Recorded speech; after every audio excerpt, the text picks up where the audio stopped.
alternative fuels, and then we're going to get really into the thick of the conversation and the keynotes regarding food and water safety. But on that note, I want to introduce our first keynote speaker. He does a lot to protect us, Nathan Menth.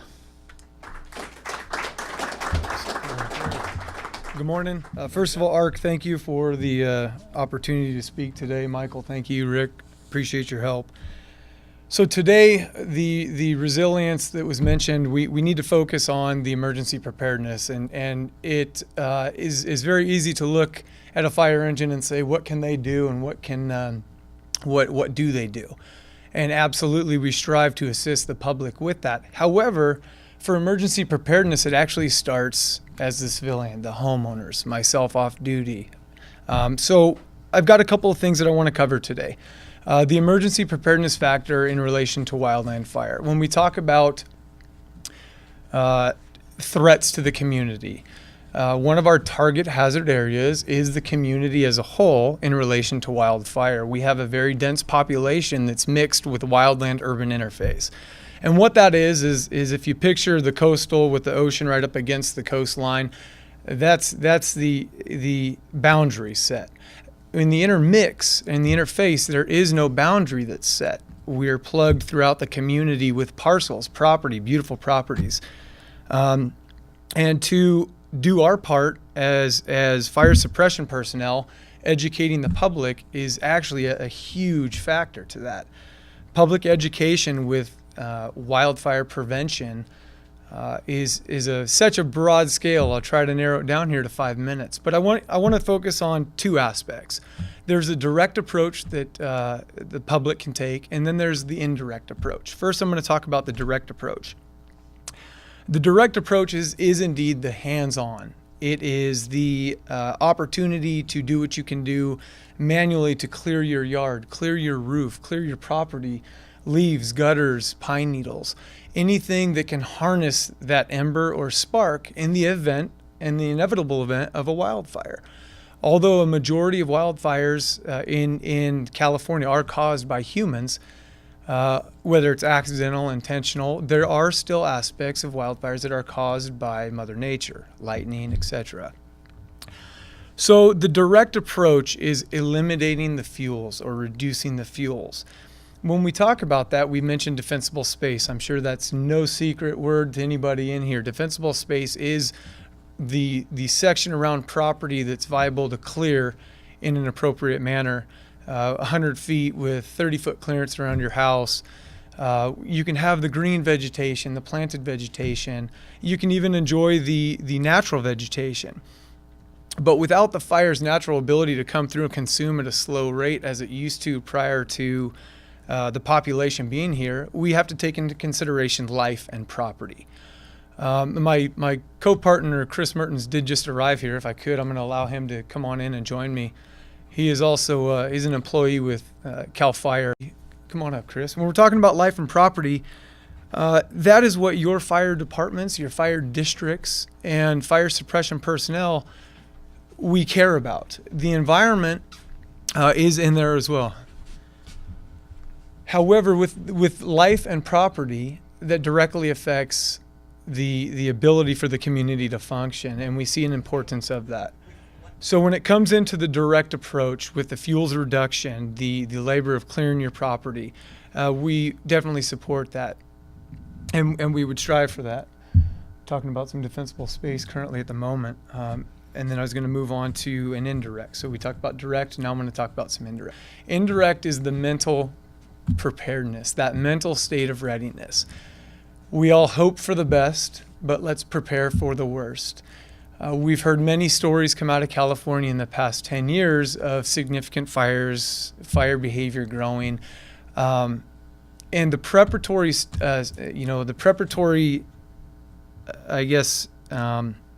mannerisms that we can take to avoid that or be mentally prepared for it. There are multiple organizations that Nevada County Consolidated, we have our website up at www.nccfire.com, www.nccfire.com, that allow you to have some basic components of questions and answers. Ready.gov is an excellent website. And all of this indirect preparatory states you guys can take, it relates right to your level of preparedness, evacuation sheets, evacuation routes, truly knowing your community and how to get out of your community more than the one way that we always do. Take the back roads every once in a while, learn those routes. Understand that the topographical features in your neighborhood may directly impact you and your family or community in certain areas. We have significant drainages, Dog Bar, Brewer drainage. We have the Champion Mine on the west side, even going up Highway 20 with the Deer Creek. These are significant drainages that lead directly into beautiful communities in our area. Having the opportunity to mentally prepare for that, identify these checklists, understand, are you prepared, ready.gov, having that supply of your credentials ready to go, flashlights, communications, secondary plans for communications. In the fire service, we always relate to a face-to-face communication as the best form of communication. And it is, because there's no intent or no reliance on supplemental material and or interpretation. So we rely on you guys to have a system in place to talk to your families, to check in with loved ones, and to acknowledge or to relay to them that you have been successful in the event of an evacuation. Like I said, we could spend hours and hours upon talking about this. And one last thing I do want to talk about is what we have done to assist you to prepare. Now, I've mentioned the websites and I've mentioned the list and the evacuation list. However, as the population grows, typically the fire department personnel running up and down the streets in the middle of the night with their sirens on isn't as effective as it used to be due to that urban sprawl, like I talked about, that wildland-urban interface. So one thing that Nevada County OES and partners with the Sheriff's Department, surrounding agencies, have done is go to a code red notification system. And for those of you who don't know what a code red notification system is, it is a streamlined way to get mass media out on internet, email, cell phones, telephone calls, voicemails, landlines, alerting you of evacuations. It's not only emergencies with significant incidents, but it's a possibility of a water boil situation. So it's actually a widespread, and I encourage all of the listeners and visitors here today, if you're not signed up for Code Red, please look into it. Please sign up. It is an excellent opportunity to take to get notified. You can access that through Nevada County's website, and you can just Google search Nevada County Code Red and it'll bring you right up. It's a very informative website. Nathan, is that the one where they do the star 211 to get into the directory? Star 211 is the Nevada County's and disaster response in the loop, and that is another form. Code Red is going to be a supplemental item that is driven through the Nevada County Office of OES. So I appreciate your time. Chris, I am going to allow Chris to have the floor here for a little bit and go over a couple things. As Nevada County Consolidated, we do strive in community protection. Our doors at our fire stations around the community, along with many other jurisdictions that we operate with, very close-knit. Please feel free to stop in, ask questions, get the answers to those questions. This is a situation where, in the event of a wildfire or a natural disaster or even just a large snowstorm during the winter, if you need help and 911 is dialed, you will get the resources that you need, and we are part of that. So if you have questions that we can assist with, please stop by.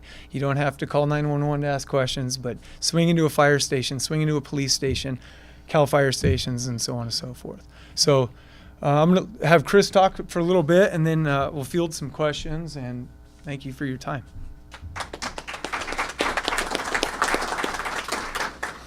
So good morning, Officer Chris Mertens, CalFire Law Enforcement. So just a little bit of background, you're probably wondering, CalFire has a fire suppression division and a law enforcement division.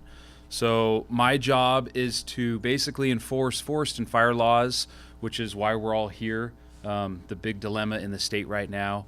My jurisdiction is Nevada, Yuba, and Placer counties, so we pretty much go to any fires, we investigate, we assist with public education events like this, and then we also go to citation, enforcement, arrest on the law enforcement side. So our partners in Nevada County, whether it be consolidated or a city mutual department, we work hand in hand with 24/7 with prevention, and education.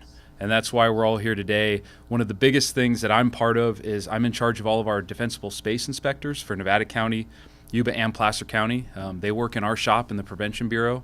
Our primary mission is for them to go out, and I don't know if anyone here has had one of our inspectors come out yet, but they basically do a defensible space inspection on your home, which is all preventative for you, the homeowners, and the community. It's free of charge. There's no charge to it. You can call any CalFire station. CalFire engine crews are also trained to come out and do an inspection. Everything is digital now, so they have a tablet. They come out, they spend no more than probably about 15 to 30 minutes at your house. They give a walk around, they talk to you, they give you education material. And like I said, it's free of charge. They'll be more than happy to come out any time of the year, whether it's raining or whether it's right now. Our enforcement period, what we aim for is obviously the springtime. When the fire danger is at its lowest, when we're telling people, please hit that 30-foot zone around your house, hit that 100-foot zone around your house. And our biggest message is, you can write it down, it's www. And I think there's a pamphlet, which readyforwildfire.org. And we have a pamphlet in the back of the room that you can look at before you leave, which has all the information. You can put it on the website. And that basically outlines all of the prevention education programs that CalFire offers, and that we work with all of our local community members. We work really tight with Nevada County OES, Placer County OES, working with them to also have their inspectors go out and do the same thing. We work with any government, whether it be Nevada Irrigation District or all the way down to the nonprofit local community group that wants help. So any event, and I don't want to step on anything Nathan's already said, but we pretty much all are working to do the same thing. Our mission is to protect the community, and we work for the community. And after this meeting, if you guys have any questions, feel free to come up to me. I can give you my name, information, business card, whatever you would like, and we can have further conversations. Thank you, guys.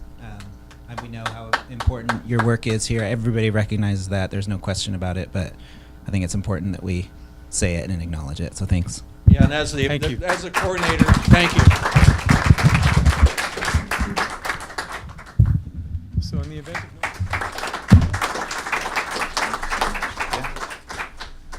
So again, as Payom said, we want to thank you for your service. A couple years ago, I live up on the top of Red Dog Road. We had the Lowell Hill fire, and I got to know some of the local firefighters who, for 3 days, stood at the line of my property and defended my house and my property from the Lowell Hill fire.